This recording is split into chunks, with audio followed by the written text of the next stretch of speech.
buenas tardes para todos, espero que se encuentren bien. En la jornada de hoy vamos a estar desarrollando juntos la asignatura Historia de la Psicología.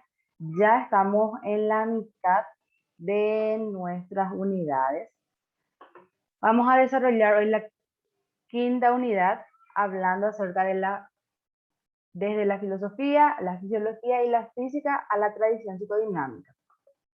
Debemos tener en cuenta que check para el primer examen y el segundo examen parcial va a ser el 25 de octubre, más o menos en un mes. Entonces vamos a tener tiempo para desarrollar una buena cantidad de unidades otra vez. La unidad de hoy es bastante extensa, entonces vamos a desarrollar hoy hasta un punto y la siguiente semana vamos a estar abordando lo que nos sobra. Psicodinámica es psicoanálisis, entonces que es bastante largo. Ustedes seguro ya escucharon hablar del psicoanálisis, de Freud, pero también vamos a estudiar a otros exponentes del área para ir conociendo, ¿verdad? Y lo que hace un poco también a la psicología y a todo lo que ellos fueron aportando. Recuerden la importancia de la entrega de las actividades en tiempo y forma. Cada unidad tiene 3 actividades: una guía, un foro y un cuestionario de autoevaluación. Al fin del proceso de evaluación, todas esas actividades, todas, son sumadas y tienen un peso del 30%. Así que ustedes deben realizar su actividad en tiempo y forma. No tenemos un plazo así tan ajustado. Yo intento extenderlo un poco para que no se les encime todo, pero ya depende ya de la responsabilidad de cada uno y la buena gestión del horario, debido a que ustedes están desarrollando también otras asignaturas, ahora y cada una de ellas tiene actividades. Así que debemos gestionar bien nuestro tiempo para evitar alguna problemática que se dé con relación a este tema. Una vez hablado todos estos puntos importantes, vamos a abordar ya lo que hace referencia a los antecedentes relevantes nuevamente de nuestra área, que es la psicología. En la primera clase abordamos que los antecedentes más relevantes de esta carrera, de esta área, disciplina, fueron la filosofía general, la fisiología y la física. Estuvimos viendo cómo cada una de ellas van abordando o van nutriendo a nuevas teorías. La semana pasada hablamos un poco de la física y su relación con lo que hace a la teoría gestáltica, y hoy vamos a hablar del psicoanálisis o de la teoría psicodinámica. Nos menciona que la psicodinámica recibe su nombre por la premisa de que la mente es caracterizada por diversas fuerzas que determinan y motivan el comportamiento, las emociones y el pensamiento de las personas.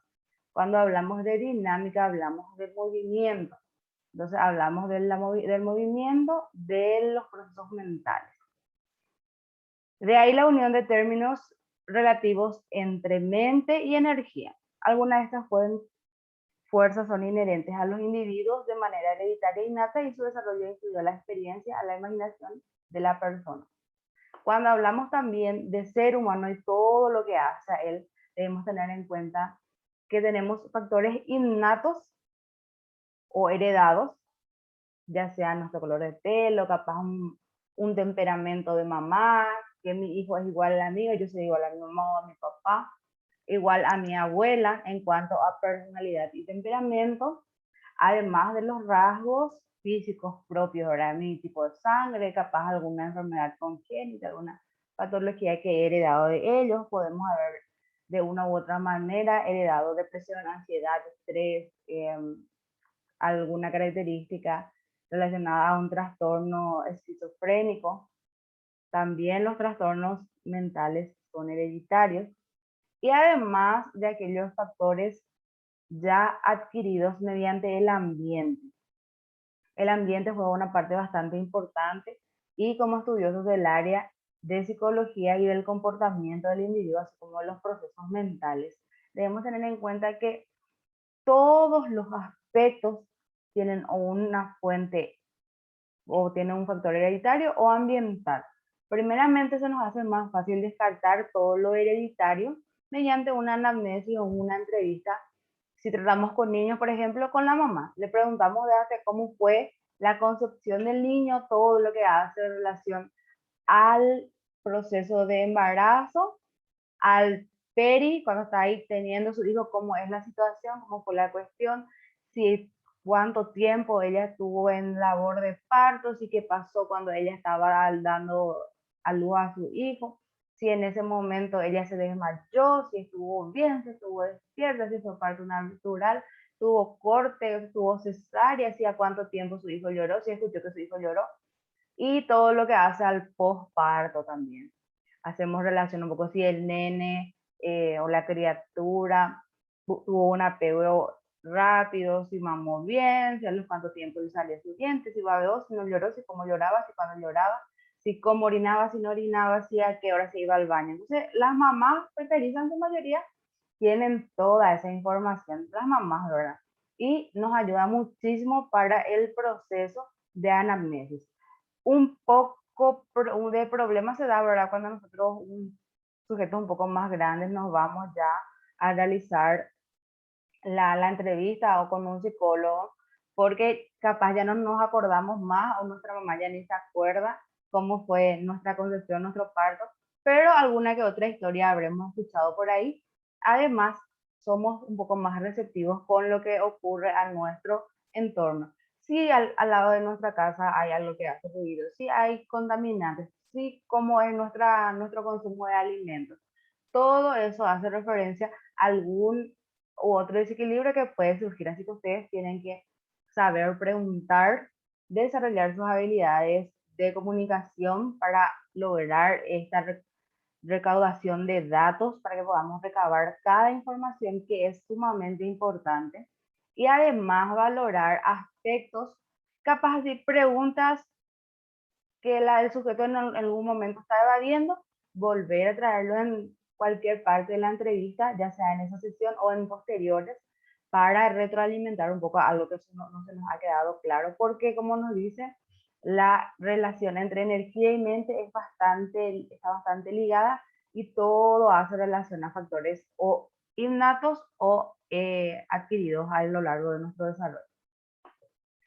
Cada autor en esta tradición considera diferentes hechos que participan en la conformación y direccionamiento de las fases, con distintos énfasis y consideraciones.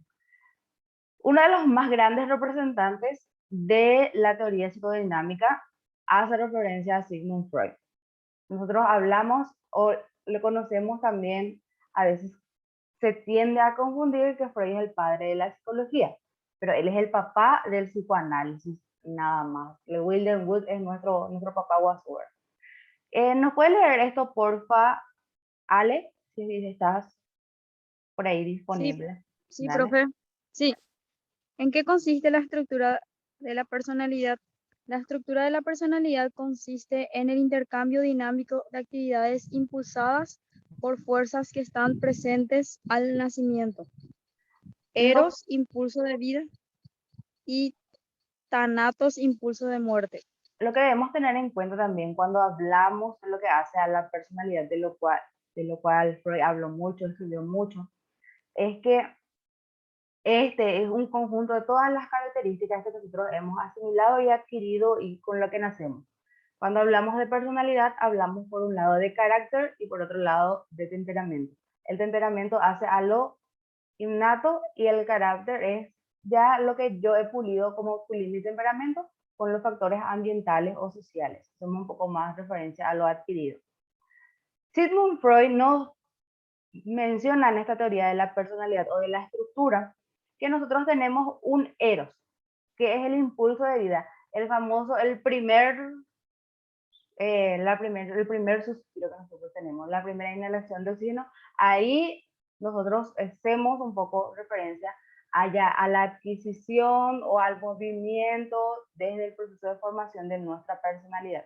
Por eso le digo la importancia ahí desde el nacimiento, todo lo que hace la concepción, ¿verdad? Hacemos referencia también a Sigmund Freud, que él utilizaba muchas metáforas para referenciar en sus teorías.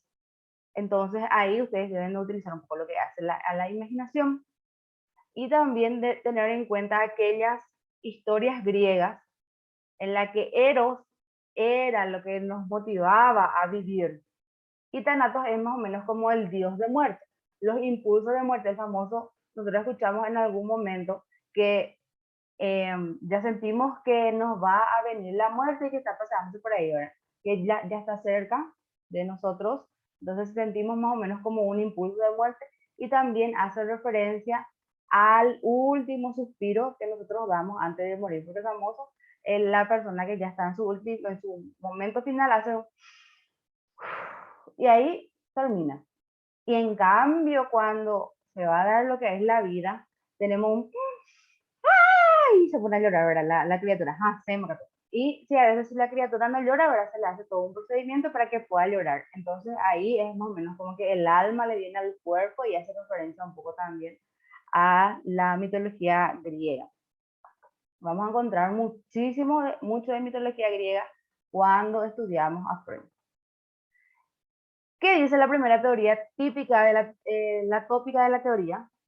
En una primera aproximación, Freud formula una topografía de la mente en su libro La interpretación de los sueños, que es bastante interesante, ustedes tienen que ver un poco también, según la cual habría un sistema consciente, aquello de lo que nos damos cuenta, otro preconsciente cuyos elementos pueden pasar o filtrarse al anterior, y finalmente uno inconsciente que no es accesible cuando menos no fácilmente a la conciencia. Este inconsciente contiene, según Freud, los aspectos indeseables o rechazados de la persona por la importancia causal que Freud y otros autores le dan a un factor inconsciente, subconsciente y se conoce una aproximación como psicología profunda. Cuando vamos a hacer referencia un poco a este proceso, debemos tener en cuenta una frase que dice, tenemos que entender bien, lo consciente, lo inconsciente se vuelve consciente al pasar por el subconsciente. Lo consciente es aquello que en teoría nosotros nos damos cuenta que estamos haciendo. Cosas que nosotros le mostramos al mundo exterior. Como por ejemplo, yo hoy le quiero mostrar a usted al mundo exterior que me gusta la planta, que tengo una remera verde, haciendo un poco alusión a la primavera. Capaz yo dejo ver en mis redes sociales que me gustan ciertas cosas, pero yo de manera consciente voy eligiendo esas cosas que voy a mostrar.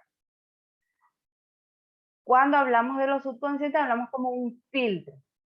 El filtro hace referencia un poco a las normativas que nosotros podemos asimilar a las normas morales. Si yo hago esto o muestro esto de aquella forma, aquel deseo o pulsión que yo tengo, capaz la gente me va a criticar. O es como un filtro que está ahí constantemente. Y lo inconsciente hace relación a nuestros miedos, a nuestros deseos, pulsaciones, hace relación también a todo aquello que nosotros odiamos, que no nos gusta, pero que no queremos que nadie sepa nuevamente. Porque a veces hay cosas que a nosotros no nos gusta, pero que le decimos abiertamente a la gente. A mí no me gusta tomar Coca-Cola porque me va a dar diabetes.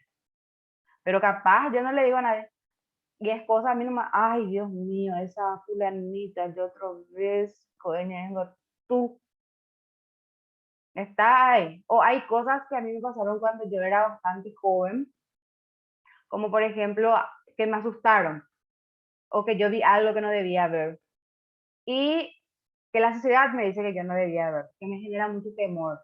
Y va a lo más profundo de mi mente y se queda atrapada ahí. Y cómo esto se vuelve consciente mediante la hipnosis, mediante la interpretación de los sueños, también mediante la asociación libre. ¿Ustedes no les pasa que a veces están pasando, están viviendo normalmente, tienen ahí su lucha entre lo que debo decir, lo que no le debo decir, pero capaz una comida, un olor, un lugar, un paisaje, tipo a veces un clima que pasa ahí con un viento, así que pasa por su piel, no les hace recordar algo que capaz ya estaba muy olvidado? Sí, profe, suele pasar. Suele pasar. Entonces podemos hacer que de tener en cuenta que en ese momento lo inconsciente se vuelve consciente. Porque pasa por todo ese filtro y yo digo, ahí, tal cosa me recuerda a esto.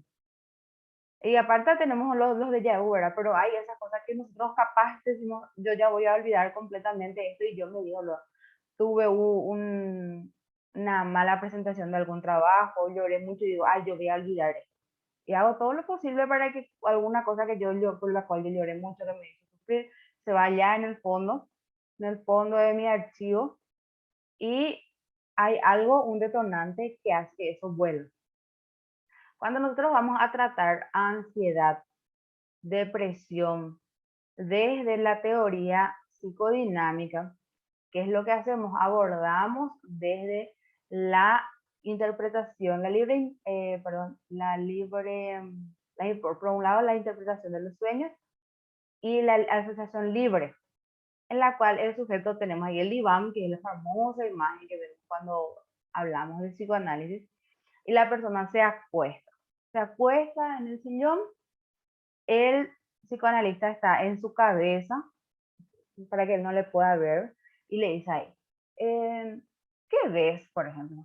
Y me veo a mí caminando por el prado, me gusta mucho, veo un árbol de naranja, y en ese momento como si fuera que hace un clic. Me recuerdo que ese árbol de naranja estaba cerca de mi casa y me acuerdo que en ese árbol de naranja había una persona que se suicidó. Pero yo en mi deseo de ser una persona cuerda, había olvidado esa etapa. O encontré la cabeza de mi perrito que yo creía que se perdió nomás para el vestido, se murió. Entonces, eso hace un poco referencia cuando hablamos de la primera tópica de la teoría de Sigmund Freud, haciendo referencia a lo subconsciente, a lo inconsciente, a lo subconsciente y a lo consciente. En su principio, a principios de esta teoría, había una relación directa con lo que era el yo, el ello y el super yo, pero posteriormente se fueron separando, mostrando que el yo, el ello y el super yo hace referencia a otra teoría, y el consciente, subconsciente e inconsciente son nuevamente otras teorías. Cuando hablamos de esta primera tópica, hacemos referencia como si fuera estamos en una casa. Yo no sé si les conté ya esto.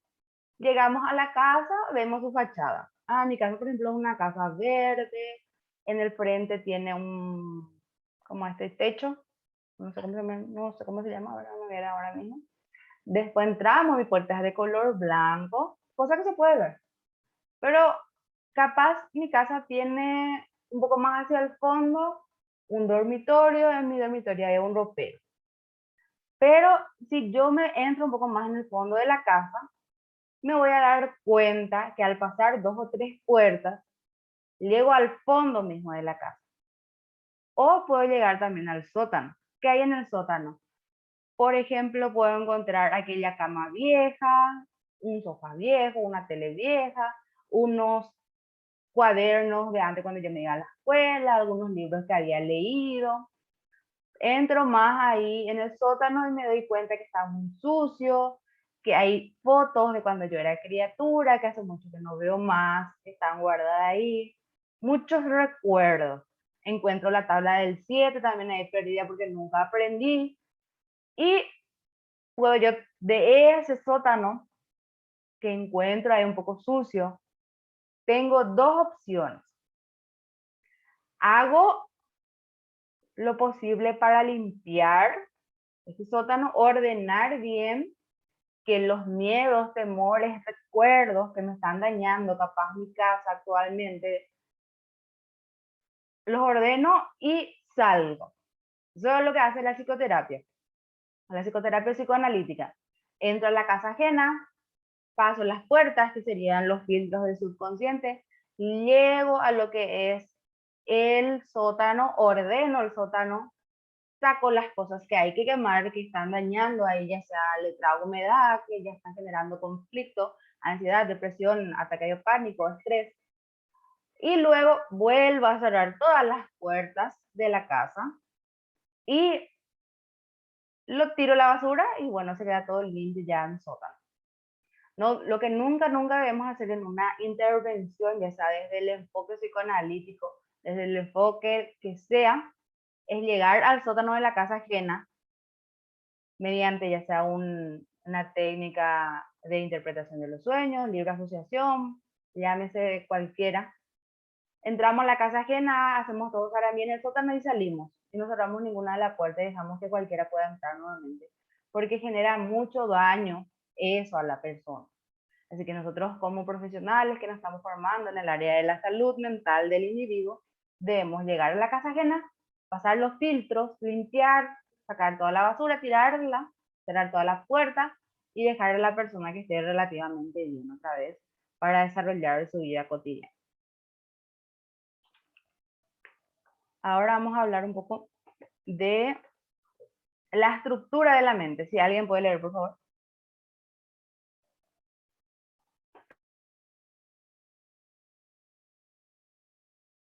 Catherine, tu micrófono está apagado. Hola, profe. Hola, Elena. Hola.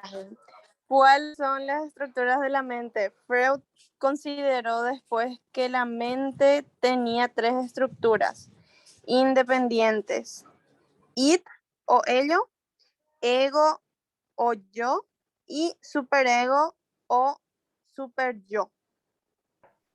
En esta imagen podemos ver más o menos la relación que se hace entre el consciente, el preconsciente y el inconsciente. Pero son diferentes nuevamente. El ello hace referencia a todos mis deseos, mis pulsiones, todo. El super yo son las normas morales que me dicta la sociedad, que me dicto yo misma. Y el yo es la manera en la que actúo. Así que el consciente capaz tiene similitud, pero son las cosas que yo realizo de manera en que me estoy dando cuenta que realizo las cosas. El inconsciente son también deseos, pulsiones y recuerdos, pero que están bastante resguardados. El ello en cualquier momento puede salir. El ello está ahí luchando con el super yo, pero no está tan profundo como el inconsciente. Y el preconsciente sí es como un filtro. Es el filtro que está en constante interacción. Y el super yo son las normas morales. Tienen que tipo relacionar, pero entender nuevamente que el ello, el yo y el super yo son diferentes. Y el consciente, el preconsciente o subconsciente e inconsciente hace referencia a otra teoría, otro tópico. Nos menciona también que Freud postuló unas etapas del desarrollo psicosexual y que tienen características específicas. Esta teoría psicosexual de Freud generó mucho conflicto y sigue generando bastante conflicto porque menciona que Freud hacía todo el desarrollo y lo relacionaba con aspectos sexuales del individuo. Pero si nosotros analizamos de una manera no morbosa todos estos aspectos, vamos a darnos cuenta que en todas estas edades que nos presentan acá, se dan las situaciones que Freud explicó. Por ejemplo, ¿quién tiene acá hermanito chico de 0 a 1 año, hijo, primo, hermano, sobrino? Y los que no... Yo, profe. ¿Qué tenés, hijito, hermanito? Tengo sobrino. Bueno, Yo tengo una hija de 2 años, profe. las criaturas de 0 a 1 año y medio, 1 año 8 meses, 18 meses. Todas las cosas que nosotros le damos, si le damos un chupete, si le damos un trapo, si le damos un juguete, si le damos nuestro pie, todo va a llevar a la boca. Si le damos nuestra mano, va a llevar a la boca. ¿Cómo estas criaturas se satisfacen o satisfacen sus pulsiones, sus deseos? Mediante una satisfacción oral. Por eso, cuando la criatura llora, los bebés lloran, los que son recién nacidos, la mamá le da su pecho para que, además de alimentarse, se tranquilice. Las que son mamás se van a dar cuenta que a veces la criatura no es porque tiene hambre nomás lo que succiona el pecho de su mamá, sino para tranquilizarse también, y se da esa interacción madre e hijo, una relación recíproca entre cariño, amor, y también le genera tanto serotonina y dopamina a la mamá como al bebé. Luego de todo ese proceso de que a algunos le duele su pecho, ¿verdad? Pero a la criatura le satisface o le genera placer, palabra placer que a las personas muchas veces le genera conflicto, el succionar cosas. Si el niño de 0 a 18 meses, nosotros le sacamos de una manera brusca lo que sea el seno materno, le sacamos de manera brusca el biberón, el chupete, le sacamos de manera brusca algún juguete que él tiene y que constantemente está chupando, o no es, esto según la teoría de Freud, nos menciona que el niño puede desarrollar necesidad de fumar, tener constantemente algo en su boca, de jugar con su lengua, puede ser muy ñengatú, porque él necesita satisfacer la oralidad, porque de una manera brusca nosotros le sacamos todos esos aspectos que les mencioné anteriormente. Y necesita satisfacer su deseo o su placer frustrado. En cambio, si nosotros le sacamos al bebé, a la criatura, el seno, lo que sea, todo lo que hace relación a lo que él puede meter a su boca, él va a pasar a la siguiente fase, que sería ya la fase anal. De 1 año y medio a 3 años se relaciona al control de esfínteres, donde la criatura está aprendiendo a irse al baño solo, a ir a defecar al baño, está aprendiendo a dejar el pañal, la mamá le está diciendo, bueno, mi hijo, vos ahora ya tenés que aprender a irte solo al baño, me vas a avisar, yo te voy a ayudar. En algún momento el niño no controla bien todavía sus esfínteres y se hace sus necesidades por su ropa, y la mamá es la que le pone a veces el paño frío y que le pega algunos casos, porque sabemos que hay también esa situación, le pega.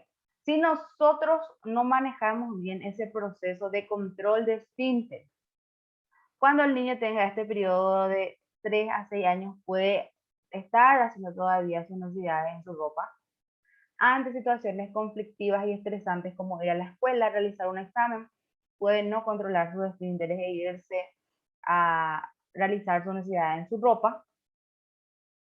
Así que nosotros debemos manejar bien estos tiempos para también tratar que de una manera adecuada nuestro hijo vaya o dejando su biberón, su chupete, sus trapos, su pipí, y que también pueda dejar su pañal y aprender a ir al baño. Debemos cuidar mucho, mucho este aspecto también, que hace al control de esfínteres, porque puede generar posteriormente constipación ya en el adulto, porque se le castró, que es una palabra psicoanalítica, se le castró de una manera incorrecta ir al baño, entonces puede tener el incontinencia por un lado, o por otro lado puede tener, no me viene la palabra justo ahora, no es indigestión, que no puede ir al baño, se estreñe, puede ser estreñida la criatura. Así que es muy importante que cuidemos también ese aspecto. Cuando el niño está aprendiendo a ir al baño para realizar sus necesidades, defecar sus heces, ¿qué es lo que pasa? Él cree que cuando sale su caca de su cuerpo, él está perdiendo una parte de él, o que está perdiendo su personalidad. Así que nosotros debemos cuidar ese aspecto y enseñarle que esa es una parte que debe salir de su cuerpo, porque algunas criaturas no quieren irse al baño porque no quieren perder un ser o algo que forma parte de él. Entonces se cohíben para irse al baño a realizar sus necesidades fisiológicas. Cuando pasamos esta etapa de 1 año y medio a 3, y si lo pasamos de una manera adecuada, bueno, no se va a generar tanto conflicto. Ya nuestro nene ya va a dejar su biberón, en teoría, ya va a dejar también su pañal, pero va a entrar en un momento de descubrir sus genitales, porque sus genitales ya no va a estar cubiertos por ningún pañal. Entonces él va a decir, ah, yo tengo pilín, va a decir el nene. Ah, yo tengo la manera que lo mostramos. Le explicamos. Entonces, en este momento, de 3 a 6 años, nosotros debemos decirle las palabras correctas. Por ejemplo, al nene, este es tu pene, y a la nena, bueno, esto vos tenés, tu primito tiene pene y vos no tenés.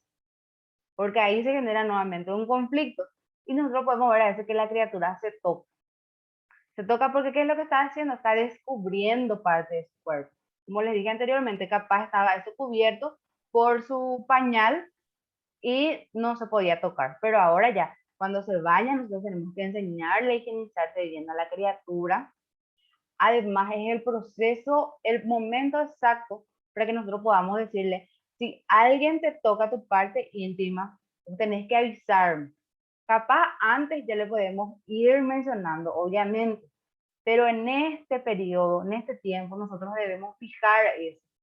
Debemos decirle, si alguien te toca ahí, vos debes avisarme, te toca tu parte íntima. Tu primo tiene esto y vos tenés, es decir, caso que tenemos nena o nene. Porque de caso contrario, ellos mismos van a decir, vamos a ver un poco fulanito, yo tengo una vagina y yo tengo un pene. Entonces, no, le hace, yo tengo una vagina y yo tengo un pene, le hace. Ah, yo tengo pilín y vos tenés cacho. Como la manera que vos le dices, ah, yo tengo una chucha. De manera coloquial que a algunos le digan, ¿verdad? Como ustedes le van a decir a su hijo o a su sobrino, a su primo, ¿verdad? Además, está orientado en este proceso. Ellos se generan placer a veces conociendo sus partes. Si nosotros no gerenciamos bien esta parte, nuevamente podemos generar incontinencia, ya sea para a la hora de ir a orinar, porque él está descubriendo que esa parte de su cuerpo está relacionada a su orina. Lo primero, el ano estaba relacionado a sus heces, que debemos cuidar también, y va diferenciando cuáles son las características masculinas y cuáles son las características femeninas. En este periodo también de 3 a 6 años se genera un conflicto y un apego del nene hacia su mamá y de la nena hacia su papá. Y se desarrolla algo que se denomina, por un lado, no me viene, sé que es Electra y Edipo, pero la palabra que viene antes no me viene, pero pienso ya me voy a acordar. Bueno, y entonces, la mamá... ¿Complejo no sería, profe? Complejo, sí, el complejo de Edipo, ahí ya está en el ojo medio. El complejo de Edipo y el complejo de Electra. En el complejo de Edipo, el nene tiene el deseo de matar a su padre en teoría o de castrarlo, porque él siente un amor o un deseo sexual por la madre, y en el caso contrario de la criatura de la nena, es Electra, porque Electra le había matado a su mamá para quedarse con su papá. Todo esto en la mitología griega nuevamente. Así que nosotros debemos también cuidar esos aspectos, y por un lado, como les dije, es el momento exacto para que nosotros podamos hablar de cuidar o de prevenir algún tipo de violencia o de violación o de abuso sexual, porque el niño se está reconociendo y también es muy susceptible por el apego. Si mi criatura, mi hermanito, mi vecinito no tiene papá, pero tiene un tío, el tío se puede aprovechar. No sabemos, ¿verdad? Cada clase, no es que todos los tíos son malos, ¿verdad? Pero en la viña del Señor habemos de todo tipo. Así que debemos utilizar este periodo, este tiempo, para hablar sobre eso. La latencia, dice, estas pulsiones están dormidas, pero se realiza o ocurre algo como la cimentación adecuada de todas las fases. Si yo no satisfice bien la necesidad oral, anal y fálica de la criatura, sus deseos psicosexuales, en este periodo se va a generar totalmente conflictos nuevamente. También aparece lo que es la enuresis y la hipopresis. Por un lado, el nene se vuelve a hacer pipí en su pantalón y caca en su pantalón. porque estas fases anteriores no han sido satisfechas de una manera adecuada. Según teorías y teorías, también en este periodo de latencia en el cual se fija o no la homosexualidad y la heterosexualidad. Porque anteriormente tuvimos nosotros la orientación sexual en la etapa fálica. Entonces, el niño, el adolescente, además de estar en ese proceso de pubertad, también va estableciendo su personalidad, descubriendo sus características, lo que le gusta, lo que no le gusta.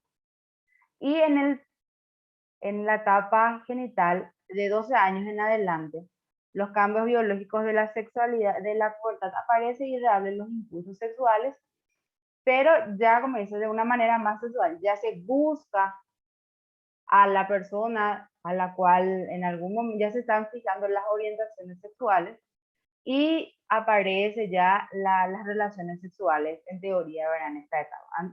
Puede ser antes, pero ya aparece esas ganas de estar con alguna pareja, con el sexo opuesto, con el mismo sexo, dependiendo de cómo fueron fijadas en las etapas anteriores o cómo fueron satisfechas. Y esto hasta la muerte. Bueno, después, ¿qué nos dice Freud? Hablamos de la transferencia y la contratransferencia, un punto bastante importante que debemos abordar cuando hacemos psicoterapia. Freud acuñó los términos transferencia y contratransferencia. El primero refiere a que el paciente orienta las emociones que sintió hacia su padre o alguna otra persona al terapeuta, y el segundo término, por su parte, se refiere a la respuesta de este último a la transferencia del paciente. Ocurre en psicoterapia que si nuestro paciente viene a nosotros, tiende a creer que está enamorado del terapeuta, porque es la persona que le cuida, que le escucha, que le atiende.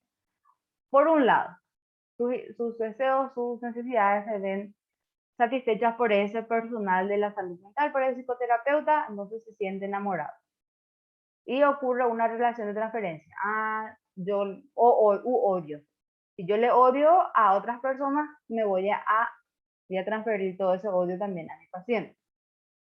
La problemática real se encuentra cuando yo doy una respuesta a lo que está sintiendo mi paciente, a las emociones de mi paciente. Porque nosotros sabemos por ética, debemos tener en cuenta que no puede existir relación paciente-terapeuta. Puede haber, pero una vez, pasados 2 años, en que yo ya no tuve ninguna relación psicoterapéutica ni ningún contacto con la persona. Porque antes de ese tiempo se tiende a creer que nosotros estamos manipulando las emociones del paciente para que sienta atracción por nosotros y pueda hacer todo lo que nosotros queramos, que debemos cuidar esos aspectos. También evitar tratar a personas que están teniendo o pasaron por situaciones que a nosotros nos generan mucho conflicto y hacen pulular todas nuestras emociones. Porque yo voy a estar realizando una contratransferencia y todo lo que yo pienso, digo, va a ser subjetivo. Y nosotros lo que buscamos es la objetividad en este espacio. Se va a terminar esto y volvemos a ingresar y seguimos un poquito hablando de Freud.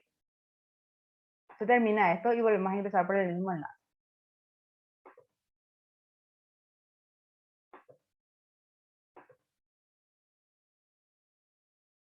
Ahí ya 50 segundos ya.